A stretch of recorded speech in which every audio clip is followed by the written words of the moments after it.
Fantastic job. He didn't need this. He didn't need it. And we find out government's a little nasty on occasion. Hello, Peter. Yeah, at times. Hello, President Trump. Government's a little bit nasty, Peter. You haven't noticed that.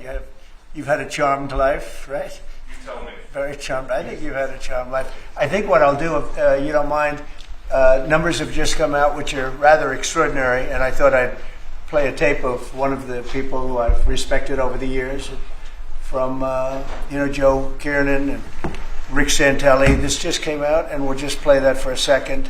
Personal income is up 0.8%. That is almost triple the expectations. I'll tell you that the income numbers, really, for the first 4 months of the year, they're stellar.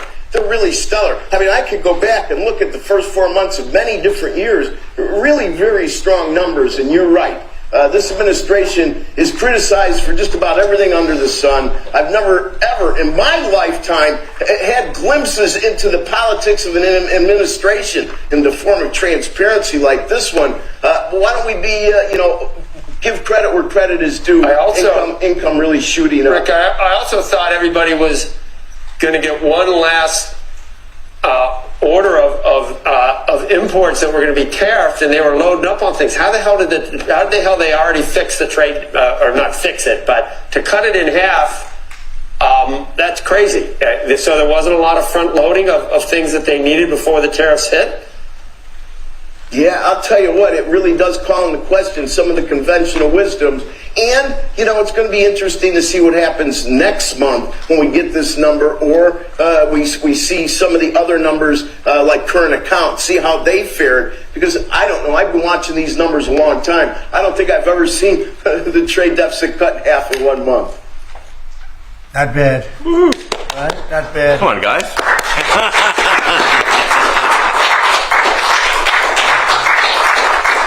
Yeah. I see Howard and Scott are here, so it's great. You guys want to stand over here? You might as well. You're the ones that help produce those numbers, and it'll only get better. The tariffs are so important, and that's why we were so happy with the decision yesterday where the tariffs continue, because without the tariffs, our nation would be imperiled. We would really be imperiled. I think I can say that with great surety, Scott and Howard.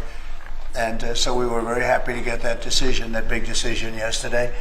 And today it's about a man named Elon, and he's one of the greatest business leaders and innovators the world has ever produced. He stepped forward to put his very great talents into the service of our nation, and we appreciate it. And I just want to say that Elon has worked tirelessly helping lead the most sweeping and consequential government reform program in generations. And the kinds of things that he's found and his people have found. He's brought a group of very smart people in, and they found things that are pretty unbelievable. I have to say that the numbers that we're talking about are substantial, but they're going to be very much more substantial with time, because many of the things that we're working on right now, we're going to have to remember Elon as we find them, but the numbers could double and triple because many things, we don't want to go out with them until we're sure, but we've found things that are unbelievably stupid and unbelievably bad. With the Department of Government Efficiency, Elon's delivered a colossal change in the old ways of doing business in Washington. Doge has installed geniuses with an engineering mindset and unbelievably talented people and computers. I actually asked Elon one time, what's their primary thing? And they have a lot of primary things, all having to do with being smart. But he said the thing that they're really the best at is working with computers, so that they can't be outsmarted by somebody that's not so honest, that happens to also be good with computers, but not as good as these people. But the mindset in the senior ranks of every federal department, and it's really changed. And with Elon's guidance, they're helping to detect fraud/waste and modernize broken and outdated systems. So as you know, we're talking about various systems and changing systems. And, sadly, it takes a long time to do that. You'll change, let's say, a system at IRS and computerize it properly, where the job can be done in 1/10 the time, but it takes sometimes years to rebuild those systems. But we've started. In many cases, we've started. I will say that this has less to do with Elon, but the air traffic control systems, we're bidding out to the best companies in the world, those systems right now. They were what the previous administration was horrible what they did. They spent billions and billions of dollars, and in the end it didn't even come close to working. They tried to hook up wire to copper, and it can't be done. And they just spent billions of dollars and just wasted money. Actually made the system much worse. So we're going to get a brand new modern system. Congress is working with us on that, and we're going to get it done as quickly as we can. But it's in the works, and once it's done, it'll be good for 30 years. But we have a system that's 48 years old and would have a modern computer hooked into a very outdated computer, and they don't hook up. I mean, they didn't hook up. So after spending billions of dollars, they turned on the system, and in never any cases, from local to countrywide, they never worked. More than 75,000 bureaucrats have voluntarily left their taxpayer-funded jobs to come out and really do the job. Countless wasteful and unnecessary contracts have been terminated, and you know that we have terminated many contracts, and many contracts, Elon, are right now being looked at, and it may be 6 months, it may be almost a year in some cases. We're going through procedures, we're going through courts, and we'll remember you as we announce billions of dollars of extra waste, fraud, and abuse. Just as an example, Doge canceled $101 million for DEI contracts at the Department of Education, $101 million, and that was just a small section of the Department of Education. $59 million for illegal alien hotel rooms in New York City, and the landlord never made the kind of money that he made in the last short period of time. $59 million to a hotel in New York City. $45 million for diversity, equity, and inclusion scholarships in Burma. In Burma, does anyone know about Burma? $42 million for social and behavioral change in Uganda. $40 million to improve the social and economic inclusion of sedentary migrants. I can say it's $2 billion to Stacey Abrams and her environmental movement. There was $100 in the account, and all of a sudden they found $2 billion in the account. And I assume that's being looked at. I don't know. I'm not sure, but I assume that's being looked at. Think of that, $2 billion.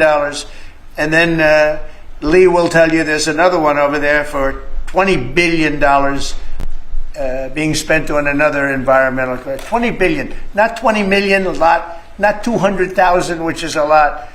So think of it, in her case, you have $100, and now all of a sudden she gets hit with an infusion of $2 billion just before I take office.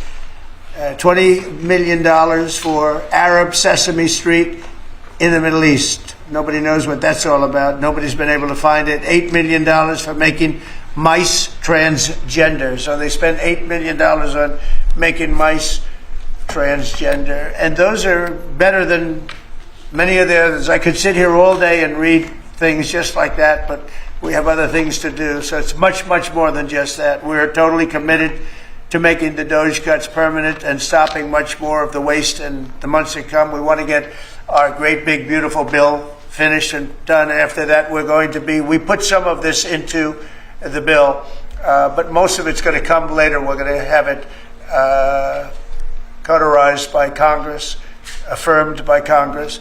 In some cases, we'll make cuts. In some cases, we'll just use it in a different layer to save the money. But it's hundreds of billions of dollars. Doge has also fully modernized the federal retirement process and continues to work very hard on the IRS modernization. But we're taking that over with Doge. Many of the Doge people, Elon, are staying behind too, so they're not leaving. And Elon's really not leaving. He's going to be back and forth, I think. I have a feeling.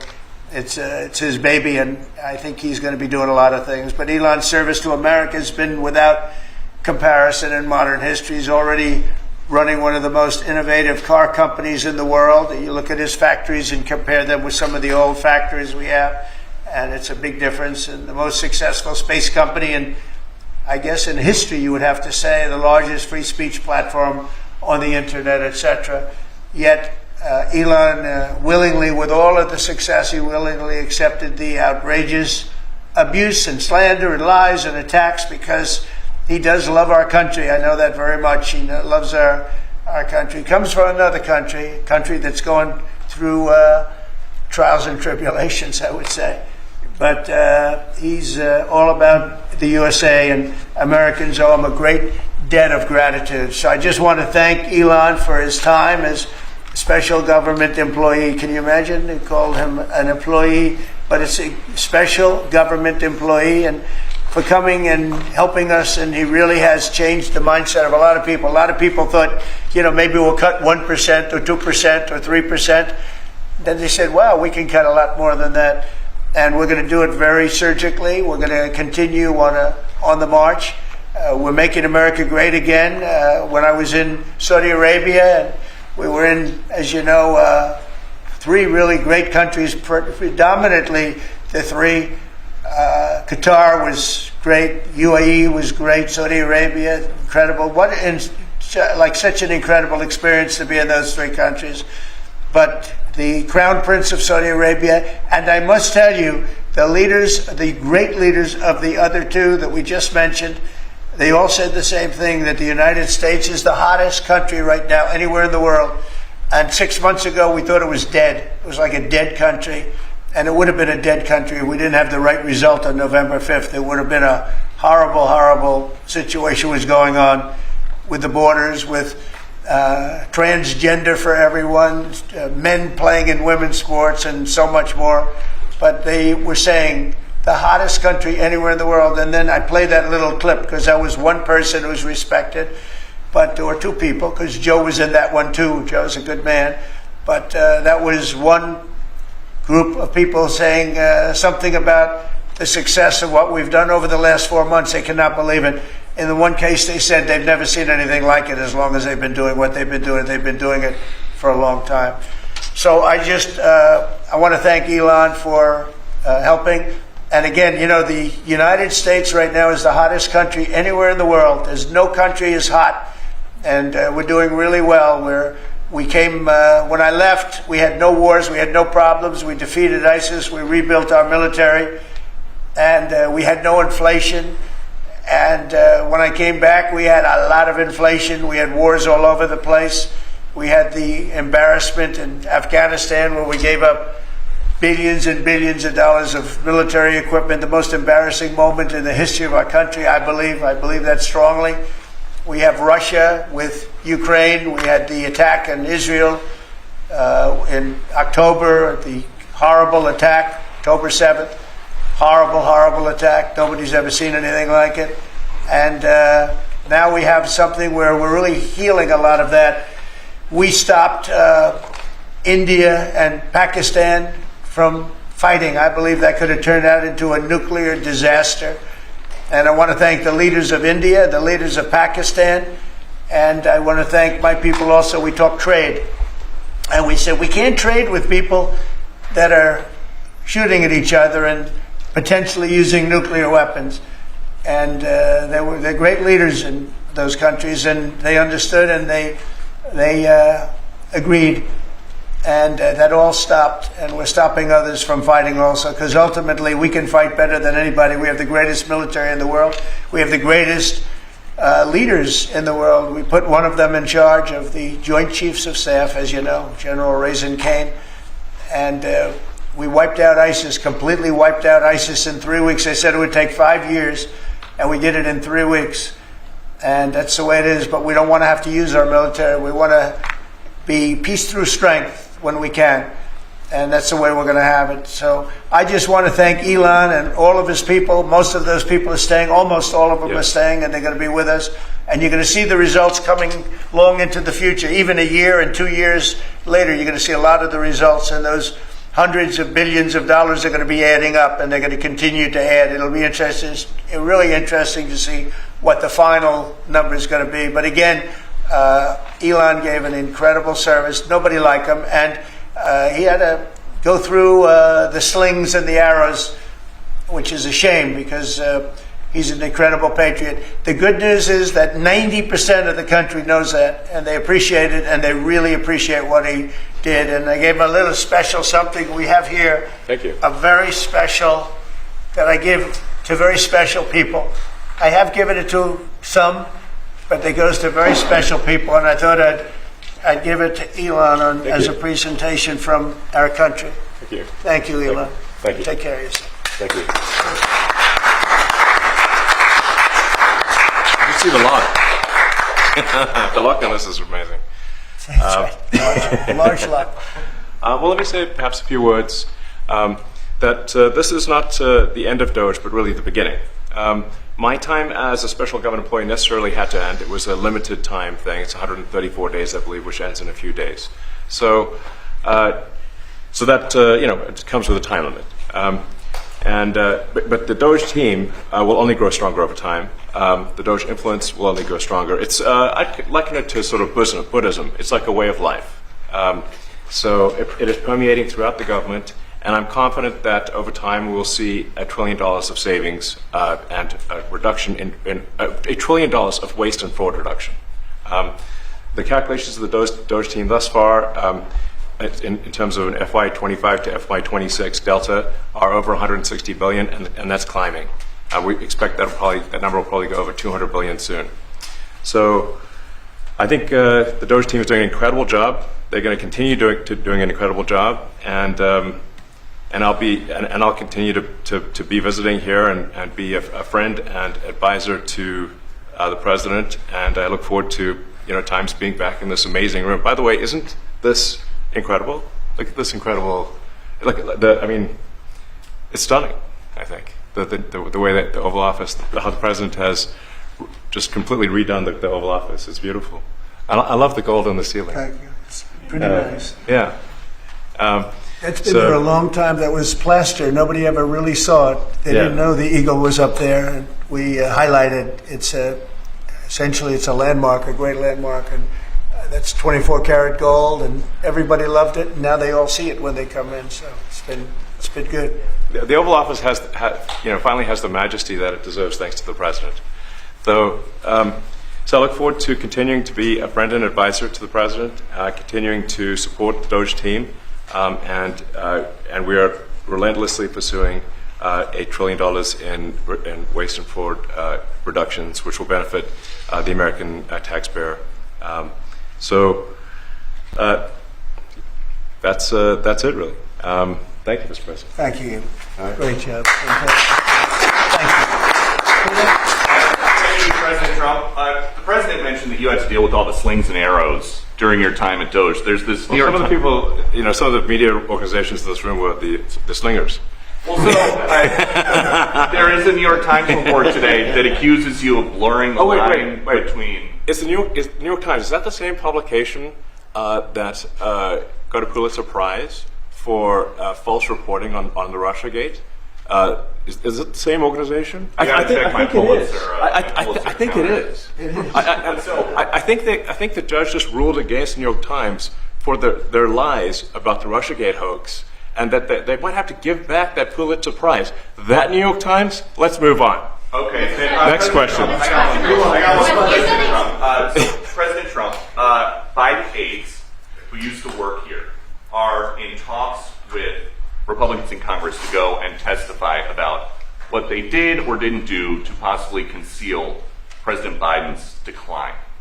Do you think that Dr. Jill Biden should also have to come in and testify about what she did or didn't do? Well, I hate the concept of it. It's the wife of a man who was going through a lot of problems, and everybody that dealt with him understood that. And I guess it came out during the debate loud and clear. That was the biggest signal of all. They have to do what's right. The country was there was a lot of dishonesty in the election, as you know, of 2020. That's been now caught. People understand it was a rigged election. And when you go further out, when you see the auto pen, I think the auto pen is going to become one of the great scandals of all time, because you have somebody operating it or a number of people operating. Because I knew Joe Biden. Joe Biden wasn't in favor of opening up borders, letting 21 million people into this from prisons and mental institutions and gang members. He wasn't into that at all. And who signed these orders, proclamations, and all of the different things that he signed that set our country so far back, that was so bad for our country? With the auto pen, how would it work? Like, we're in the Oval Office right now. if there was a group of rogue staffers that worked for you who wanted to advance a bill or an executive order without your knowledge, how could they do it? How do they? Well, it's very hard because I'd read your newspapers or your media the next day and I'd say, well, I didn't approve that, and I would find it. I mean, they wouldn't get away with it for long because I'd say, I never signed that. Who the hell signed that? Auto pens, to me, are used to sign letters to people because we get, I think they said 20,000 letters a week, and you like to be able, when somebody takes the time to write a letter, it's nice to sort of write back. And auto pens are meant for that. Auto pens are not meant to sign major proclamations or tax cuts or borders, anything having to do with the border, which is so important. And if it happened on my watch, I would be able to see it because the next day or sooner I'd be reading about something that I knew nothing about, and who the hell signed this? So I almost never used the auto pen. In fact, yesterday I was signing about 81, I think it was 81 proclamations and statements to people that I think should be signed by us. I think when you write letters to foreign dignitaries or presidents or prime ministers, you should be signing those letters, not done with auto pens. I understand he signed almost everything with an auto pen. It's a very dangerous thing. It really means you're not president. Whoever operated the auto pen, and we think we know who that is, and it was actually more than one person, but that's not what the presidency is all about. I hardly used to hear Mr. President, on Are you China. going to reinstate the tariffs on China? You said that they violated the agreement with the U.S. Well, they did. They violated a big part of the agreement we made. You know, if you read that whole statement, I was very nice to them. I helped them because they were in trouble with the stoppage of a massive amount of business. But I'm sure that I'll speak to President Xi and hopefully we'll work that out. But yeah, it's a violation of the agreement. Yeah, please. Mr. President, can you give us an update to the latest ceasefire agreement that Israel has agreed to, but Hamas is still considering? Well, they're very close to an agreement on Gaza, and we'll let you know about it during the day or maybe tomorrow, and we have a chance of that. And I think we have a chance of making a deal with Iran also. They don't want to be blown up. They would rather make a deal, and I think that could happen in the not-too-distant future. That would be a great thing if we could have a deal without bombs being dropped all over the Middle East. That would be a very good thing. They can't have a nuclear weapon. We want them to be safe. We want them to have a very, very successful nation. Let it be a great nation, but we can't have that. They cannot have a nuclear weapon. It's very simple. And I think we're fairly close to a deal with Iran. Mr. Musk, a question for Elon. Yeah, please. You said just now that you look forward to being a friend and advisor to the president. So do you expect to continue advising the president and Doge informally, or are you going to sort of shift your focus entirely to your companies? Well, I expect to continue to provide advice whenever the president would like advice. I hope so. I mean, I expect to remain a friend and an advisor, and certainly if there's anything the president wants me to do, I'm at the president's service. Mr. Musk, on Doge, you said that there was $1 trillion promise for cuts from. Yes, I think we do expect over time to achieve the $1 trillion. But what have you found in your time here was the biggest roadblock to getting those cuts? Was it the cabinet, or was it Congress, or something else? What was the biggest roadblock from your work? It's mostly just a lot of hard work. It's really not any one person or Congress. It's going through really millions of line items and saying just each one of them makes sense or does not make sense. Obviously, at times when you cut expenses, those who are receiving the money, whether they're receiving that money legitimately or not, they do complain. And you're not going to hear someone confessing that they received money inappropriately. Never. They're going to always say that they received money appropriately for an important cause. Naturally, that's what you'd expect. So we just have to. It's just a lot of work going through the vast expenses of the federal government and just really asking questions. What's this money for? Are you sure it's actually being used well? Many times we can't even find anyone who defends it. So for a lot of the expenses, there is actually no defender at all. And then we have to just work through the process of stopping the spending, where there's often literally no defender. Nobody even knows why the money's being spent. It's truly absurd. I mean, we find situations where there are millions of software licenses with 0 people using them. 0.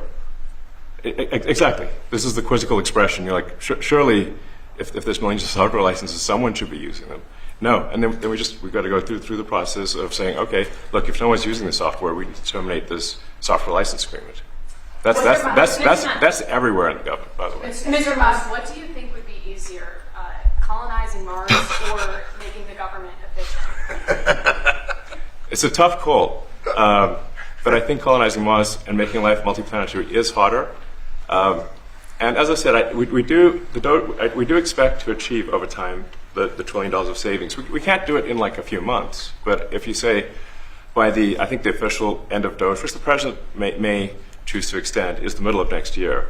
If you say by the middle of next year, with the support of the president and Congress, could we achieve $1 trillion of savings? I think so. We're on track to do so. Do you have faith that Congress is going to Go ahead. Mr. President, you had mentioned earlier in the week that Doge had become a whipping boy, and as the President mentioned, you went through a lot to go through this process. Yes. Was it worth it for you, and what would you change? Yes, so what we found was happening was that if there were any cuts anywhere, then people would assume that was done by Doge. And so we became like essentially the Doge boogeyman, where if any cut anywhere would be ascribed to Doge. A friend of mine's daughter, who's at law school at Georgetown, thought that Doge had cut the Senate, internships the legal internships for the Senate, and we have nothing to do with that. So if they have been cut, it's not to do with us, just as an example. So, it just became a bit ridiculous where any cut anywhere was somehow Doge, and including things that made no sense, and we would agree made no sense. There are many things that occur in the government because it's the banal evil of bureaucracy. It's sort of the frankly largely uncaring nature of bureaucracy. It's as the great Milton Friedman said, money is spent most poorly when it is someone else's money being spent on people you don't know, and that's how federal spending is.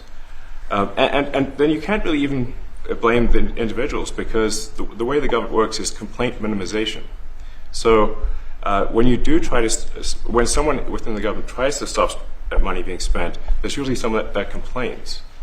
And then their manager will say, it's not worth the trouble. Just pay it anyway. That happens over and over again. So was it worth it? I think it was an important thing. I think it was a necessary thing, and I think it will have a good effect in the future. Thank you, President Trump. This week there was a video on board a plane that showed the First Lady of France slapping her husband, Emmanuel Macron. Do you have any world leader to world leader marital advice? Make sure the door remains closed. That was not good. Yeah. No, I spoke to him, and he's fine. They're fine. They're two really good people. I know them very well, and I don't know what that was all about, but I know them very well, and they're fine. I got a little shiner here. What do you think about the Democratic Party plan to avoid being swept in every battleground state again by spending $20 million to study how to speak to American men? Well, they spent $2.8 billion. We spent 1.5. We spent much less. We spent about half of what they spent, and at the end they were $28 million short. They had to be. They spent $2.8 billion. It's a lot, but they couldn't get $28 million at the end, and now they want to spend. I read that they want to spend money to learn how to talk. That's fake. You don't want to be fake. You shouldn't have to hire consultants to say what America needs, because then the consultants should be running the deal, not them. But I read that they want to spend a lot of money in each state. So we won all 7 swing states, 7 out of 7. We won a lot more than that. We won the popular vote. We won everything. And they want to spend money to find out what they did wrong. And I could tell you what they did wrong. I could tell you every one of their programs. When they say men playing in women's sports, I would say that's not a winner. When they say transgender for everybody, I think that's not a winner. When they say open borders so the entire world population of criminals can pour into our country, I don't think that's a winner. I mean, I just gave them that for free, but I don't know if they'll change their ways. I see them all the time. I see people that I know in Congress, Democrats, they're trying to justify some of the things I just said. You can't justify them. I always hear the 80-20 issues. I say they're not 80-20, they're 97-3. They might be 99-1. They're not 80-20. They wish they were 80-20. And they're wasting a lot of money if they're going to continue with that nonsense. And this Mr. one's President, a on the big- page 6 question, but back when you hosted The Apprentice, you mentioned once in 2012 that Diddy was a good friend of yours back then. He has since found himself in some very serious legal trouble. Yeah, that's true. Would you ever consider pardoning him? Well, nobody's asked. You had to be the one to ask, Peter, but nobody's asked. But I know people are thinking about it. I know they're thinking about it. I think some people have been very close to asking. First of all, I'd look at what's happening, and I haven't been watching it too closely, although it's certainly getting a lot of coverage. I haven't seen him. I haven't spoken to him in years.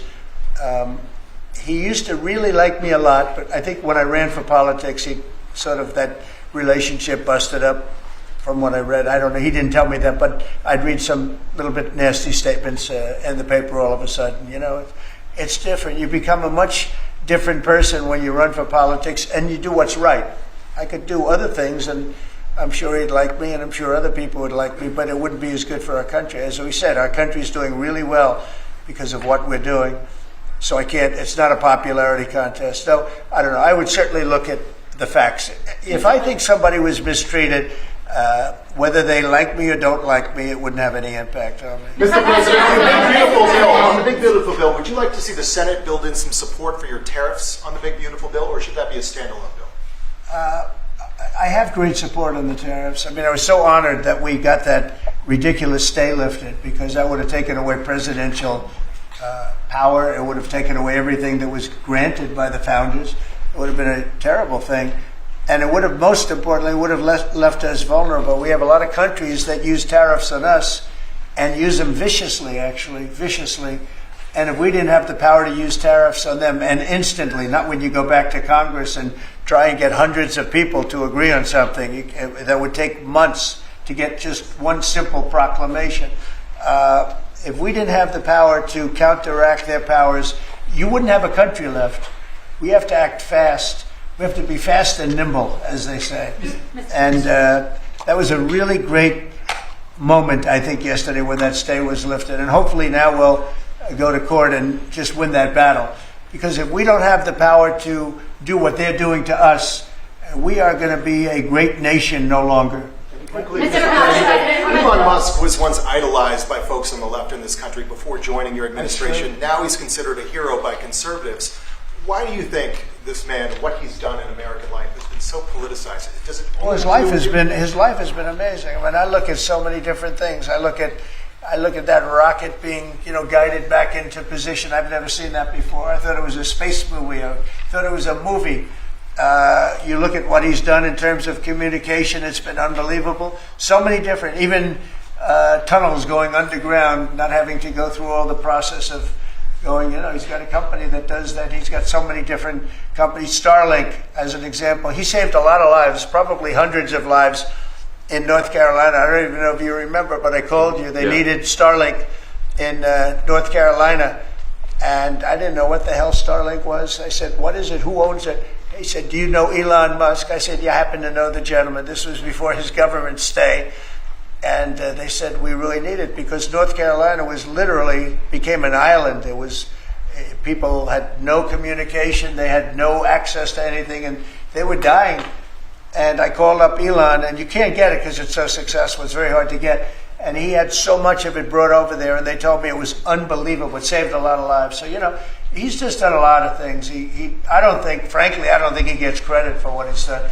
But he's a very good person too. Mr. You know what? If he wasn't a good person, but he did the same things, I'd probably maybe speak differently. He happens to be a really good person who loves the country. Mr. Musk, Big Beautiful Bill, you had indicated this week that there were some things you didn't like about what had passed in the House. What changes do you want to see the Senate make? And you had also indicated there were things you didn't like about the bill. What would you be suggesting he push senators to change in their version? Well, I'll tell you, I'll go first. It's an unbelievable bill. It cuts your deficits. It cuts, it's a huge cutting. But there's things I'd like to see maybe cut a little bit more. I'd like to see a bigger cut in taxes. It's going to be the largest tax decrease or cut in the history of our country. I'd like to see it get down to an even lower number. I was shooting for a slightly lower number. I would have liked to have done that. But with all of that being said, when you look at the tax cut and the fact that the original tax cut, which made us so successful, we had the most successful 4 years in the history of our country, the economy, and this is going to be even better. And you see that by the reports that came out just yesterday or tonight. I guess they were released this morning at 8 o'clock. You see the kind of numbers where somebody that's a pro is like, whoa, I haven't seen numbers like this since I've been doing this. These are human emotions of professionals that have never seen numbers like, and we've just started. The bill is a great bill. It's going to be jiggered around a little bit. It's going to be negotiated with the Senate, with the House. But the end result is it extends the Trump tax cuts. If it doesn't get approved, you'll have a 68% tax increase. You're going to go up 68%. That's a number that nobody's ever heard of before. You'll have a massive tax increase. If it does get approved, you'll have a large tax cut, the largest we've ever had. When you add the past tax cuts that we got you, the Trump tax, they call them the Trump tax cuts. It's an amazing bill. It does amazing things.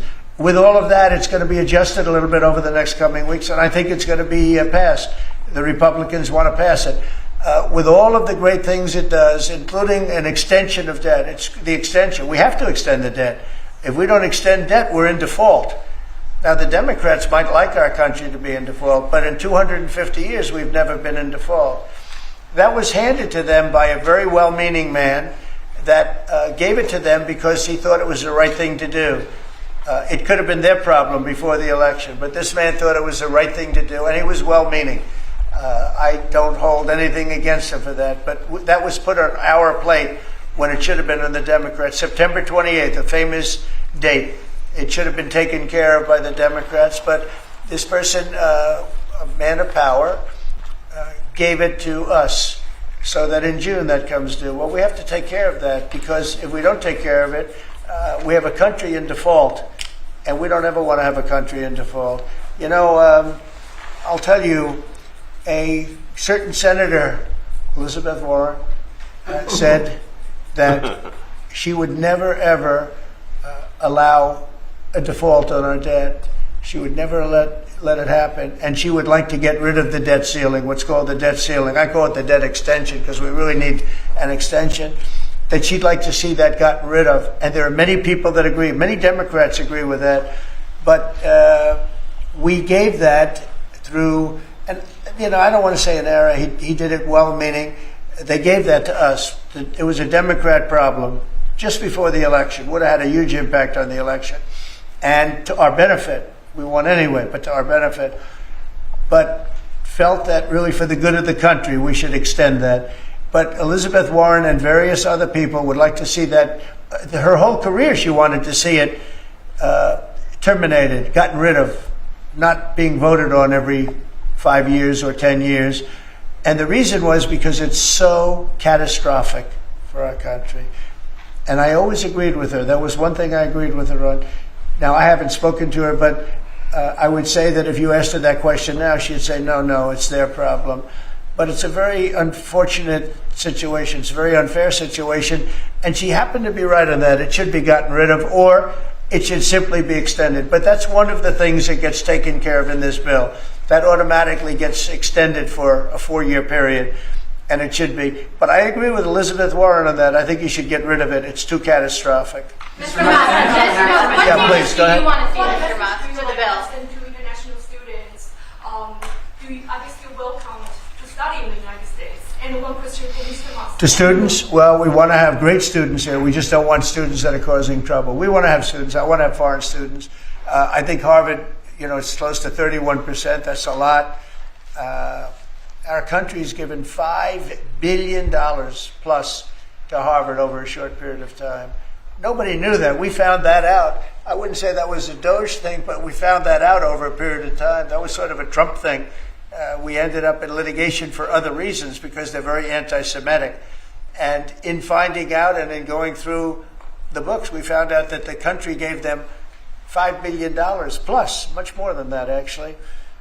And we're having it out with them, and let's see what happens. I think we have a very good, well, it's a very sad case. It's a case we win. We can't lose that case because we have the right to make grants. We're not going to make any grants like that.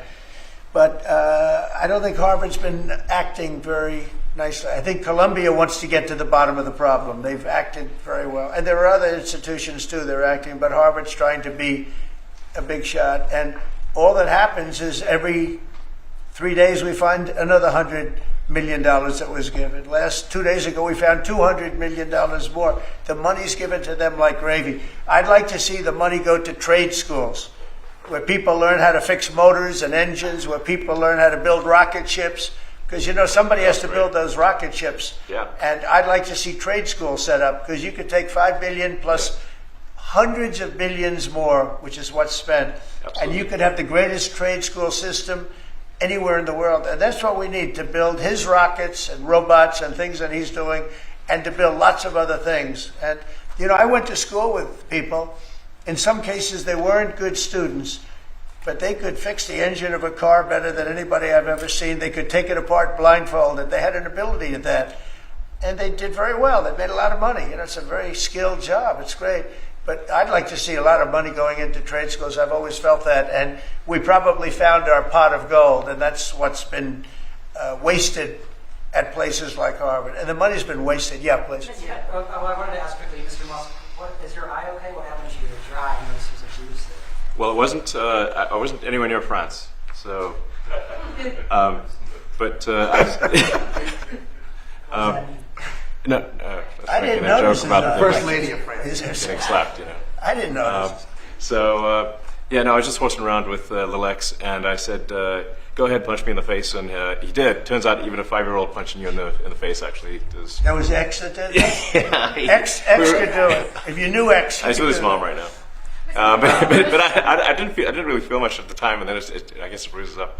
But I just horsed around with the kids. I didn't basically. notice it actually. I know that you try to stay pretty neutral because not your war, but And by the way, not my war. I just want to solve the problem for people. This was not a war that was going to happen if I were president. right. And so not your war, but as you try to fix it, and as you survey this hellscape of the Ukrainian front lines, It's horrible. and you and your team deal with a very stubborn Vladimir Putin. Do you And look? Zelensky. Yeah. But do you look at this Very stubborn conflict Zelensky too. any differently now? Like, do you look at this and see Putin as the good guy or the bad guy? So I've known him very well, and I went through a lot of things with him because Russia was, you know, the Russia hoax turned out to be a total hoax. New York Times, they got a Pulitzer Prize. They have to give back the Pulitzer Prize. That's my lawsuit, and they're doing very poorly in that lawsuit. But you know, they wrote stories about how it was true and it was false, and you know, a lot of Washington Post also. I have gotten to see things that I was very surprised at. Rockets being shot into cities like Kiev during a negotiation that I felt was maybe very close to ending. We were going to solve a problem, and then all of a sudden rockets got shot into a couple of cities and people died. I saw things that I was surprised at. So, and I don't like being surprised. So I'm very disappointed in that way. With that being said, I'd like to see it end. 5,000 people, I think the number's even more than that, but 5,000 people a week are being killed. Mostly soldiers, but also people that live in little cities and towns throughout Ukraine. And I'd like to see that stop. And President I Trump, asked Russia. Caroline this yesterday, but I want to ask you directly. So many of the things that you're trying to do are held up in court right now. Yeah. If the courts are going to have so much influence over U.S. policy, do you wish you would have just become a judge instead?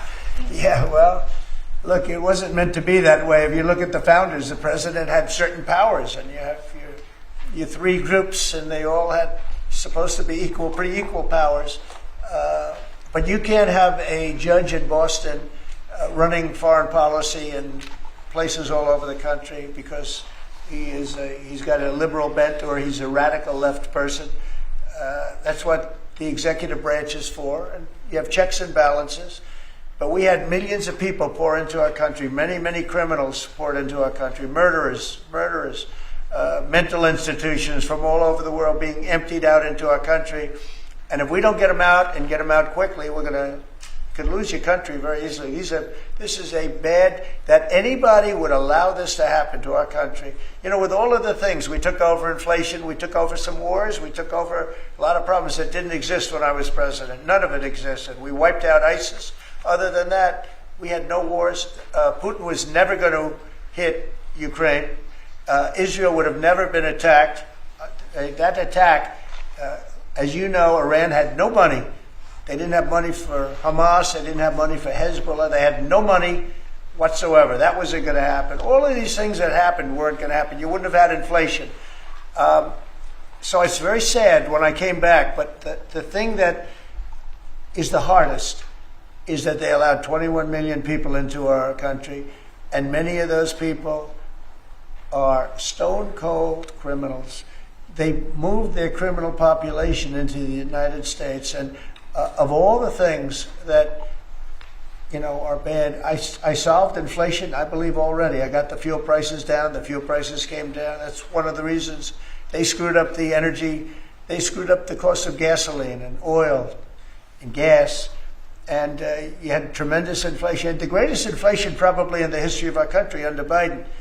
And when people said, oh, but the economy was, no, the economy was terrible for the people because they couldn't afford the energy. And the energy brought everything else up. Energy is the big deal. But with all of that, we solved that already. In 4 months, we solved it. $1.99, $1.98 gasoline. First time people have seen that in a long time since my term. But the hardest thing to solve is millions of people pouring into our country, many of whom are criminals. Because remember, these countries are smart. Their leaders are very street smart. They're sending the people that they don't want. They don't want the people that are there, that are law-abiding, that are productive, that are working hard. They want people that are in jails. We have them. They allow them to come in. And I always look to the other side, like, why would somebody do something? You know, in business, I try and study, why would they want to do this? Why would they want to sell it? Why would they want to buy it? One thing I can't figure out is, what would an administration, what were they thinking when they allowed millions of people from prisons all over the world, not just from South America, Venezuela, all over the world, from the Congo in Africa, hundreds of people, thousands of people from the Congo, rough prisoners, from Asia, from Europe, rough parts of Europe. Why would they allow them to come into our country? Why would they do that? It's the one thing I can't figure out. And I don't believe it was Joe Biden. I really don't. I mean, look, he's been a sort of a moderate person over his lifetime, not a smart person, but somewhat vicious person, I will say. If you feel sorry for him, don't feel so sorry because he's vicious. What he did with his political opponent and all of the people that he hurt a lot of people, Biden. And so I really don't feel sorry for him. But he wasn't a person that would allow murderers to come into our country. He wasn't a person that was in favor of transgender for anybody that wanted it, take kids out of families, et cetera, et cetera. So I just don't understand why a thing like this, how a thing like this could have been allowed to happen. Very sad. It's very sad for our country. If I could add something to that, which is, I think the fundamental moral flaw of the left is empathy for the criminals and not empathy for the victims. Empathy for the criminals, but not empathy for the victims. And there's been way too much of that. That needs to stop. To the president's point, there's been immense judicial overreach that is unconstitutional. That was never intended. And it's undermining the people's faith in the legal system. It needs to stop. It's gone too far. And just today, we had, just a couple of hours ago, we had a great decision from the Supreme Court, thank goodness. that was very important. We had two important decisions yesterday on the tariffs because, again, we have to be able to fight a fair fight with other countries. Howard, would you say we have to be able to use tariffs to fight people that use tariffs on us? I mean, if we didn't have that power of tariffs, we would economically be destroyed as a country because they will destroy us. Other countries will destroy us with unchecked tariffs. We can check them when we have the use. They tried to take that power away from us. And if you take that power away, we're not going to have a country. We won't have an economically viable country. But it's very important on immigration that we be able to get people out without having to go through a long court case. I mean, it was up to some of these judges. Every single one of these millions of people, criminals, prisoners that were let go from jails because they save a fortune when they did. They brought them into the United States. You know what they're saving? The money they're saving? But some of murderers, it's very important that we're able to get those people out of here fast, bring them back to their country where they belong. And those countries take them, because if they don't take them, they have to go through the wrath of the United States, and they take them. But we have judges that don't want that to happen. And it's a terrible thing. That's going through the court system right now, that whole situation. But when ICE and with Border Patrol, they've done an incredible job. When they do this incredible job and they capture 100 killers and drug dealers, and we can't keep them for years here as we go through trials. We have to get them out rapidly, and we know who they are. And we're very careful about who they are, but we have to get them out rapidly, or again, we're not going to have a country. Okay? Maybe one or two more. Go ahead, please. That tariff may also affect companies like Tesla, which has cars manufactured abroad, and this is also to use Musk. Well, he's going to end up building his whole car here. I mean, I thought he built his whole car. Pretty much he does. He's got incredible factories in, like I looked at one in Texas. It's unbelievable. No way. All of the manufacturers will build their parts here too. I mean, it used to bother me. They make a part in Canada, a part in Mexico, a part in Europe, and sent all over the place, and nobody knew what the hell was happening. I think it's ridiculous. You build a car, make it in America, and I gave them a little leeway on that. I gave them some leeway. But over the next year, they've got to have the whole thing built in America. That's what we want. We want America to buy American-built cars. Thank you very much, everybody. Thank you, guys. Thanks, guys. Thank you, guys. Right out this way. Thanks, guys. Good meeting.